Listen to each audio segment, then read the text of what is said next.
అందరికీ ముందుగా హ్యాపీ ఉగాది. ఈ వీడియో మిస్ అవ్వకుండా చూడండి. మేము ఈ ఉగాది ఎలా చేసుకుంటామో, ఉద్దానం ఏరియాలో ఉగాది ఎలా చేసుకుంటారో మీకు ఇప్పుడు చూపిస్తున్నాను. ఉగాది అని చెప్పి కోడిని కోస్తున్నామని ఏమీ అనుకోకండి. ఇది ఒక నియమము. చుట్టీకి వచ్చాము అంటే అస్సలు టైమే సెట్ అవ్వదు. కానీ ఇందులో కూడాను పూజలు అన్నీ ఉంటాయి కదా, ఇవన్నీ మరి చేసుకోవాలి.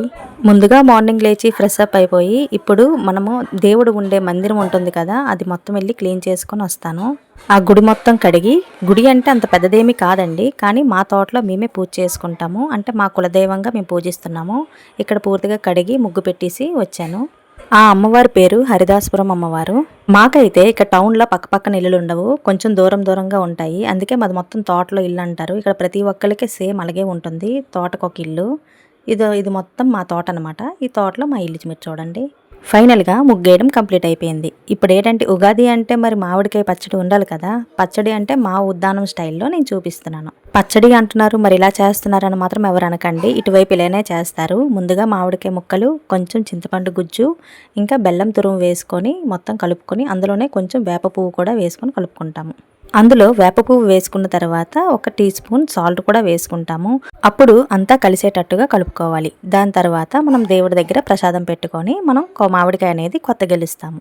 ఆ తర్వాత దేవుడి దగ్గర మేము ప్రతి సంవత్సరం ఉగాదికి ఇలానే చేస్తామండి. ఏటి అంటారా, కల్లుప్పు, కొత్త చింతపండు, బెల్లము, కుంకుమ, పసుపు కొమ్ములు ఇవి ఫస్ట్ టైం కొనేసి దేవుడి దగ్గర మేము పెడతామన్నమాట. ఆ తర్వాత అమ్మవారికి వారం చేస్తామన్నాం కదా, అందుకే అలాగా పాయసం అన్నీ వండి దేవుడి దగ్గర పెట్టేసి ఇంట్లో ఆకులు వేసి మళ్ళీ గుడికి వెళ్తాము. ఇప్పుడు పూర్తిగా పసుపు రాసి దేవుడికి బొట్టు పెట్టుకోవాలి. బొట్టు పెట్టుకొని పూర్తిగా అలంకరణ చేసిన తర్వాత మనం దీపం పెట్టి మనం తెచ్చిన నైవేద్యాలు కూడా పెట్టుకోవాలి.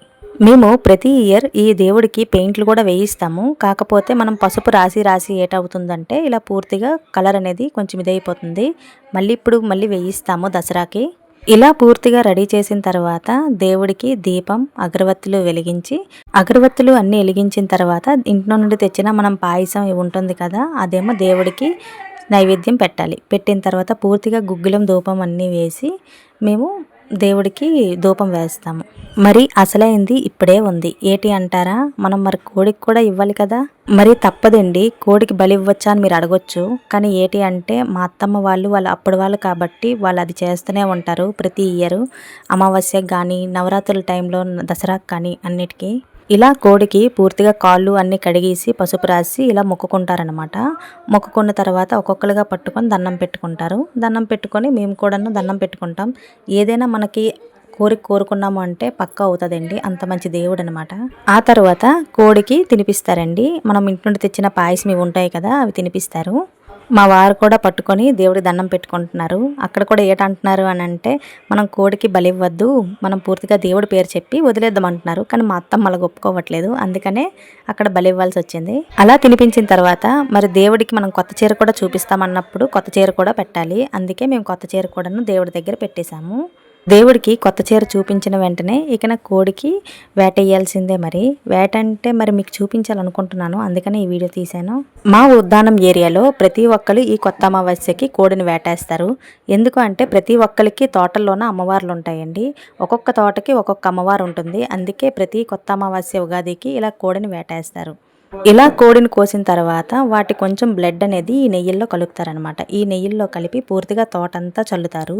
ఎందుకు అంటే మన తోటల్లో ఇప్పుడు జీడి పిక్కల సీజన్ కాబట్టి సేమ్ ఇవి కూడా ఒక విత్తనాల్లా చల్లి మనకి పిక్కలు అన్నీ అంటే పంట మొత్తం మన చేతికి రావాలి అని దేవుడికి మొక్కుకుంటూ ఈ వేట వేస్తారు. ఇక్కడ మా అత్తమ్మ అందరికీ దేవుడి బొట్టు పెడుతున్నారు. నేను కూడా మా వారికి పెట్టిన తర్వాత అటు పక్కన మా చిన్నాన్న అంత తోట మొత్తం విత్తనాలలా జల్లుకొని వస్తున్నారు. అందుకే మీకు చూపించడానికి అనేసి అక్కడికి వెళ్ళి చూపిస్తున్నాను. ఇక్కడ మీరే చూడండి, మన తోట అనేది ఎంతవరకు ఉందో అంతవరకు ఈ విత్తనాలలాగా జల్లుకొని ఈ నెయ్యిలు మొత్తం జల్లుకొని వస్తారు. ఇక్కడే కాకుండా మనకి ఎక్కడైనా పొలాలున్నా అక్కడ కూడా పట్టుకెళ్ళి అక్కడ కూడా చల్లుతారు ఇలాగని. ఈ ఉగాది మీరు ఎలా జరుపుకున్నారో నాకు కామెంట్ సెక్షన్లో కామెంట్ చేయండి. మేము ఏ స్పెషల్స్ వండుకున్నామో నేను నెక్స్ట్ వీడియోలో చూపిస్తాను. బాయ్. మరి వీడియో నచ్చితే ఒక లైక్ కొట్టండి.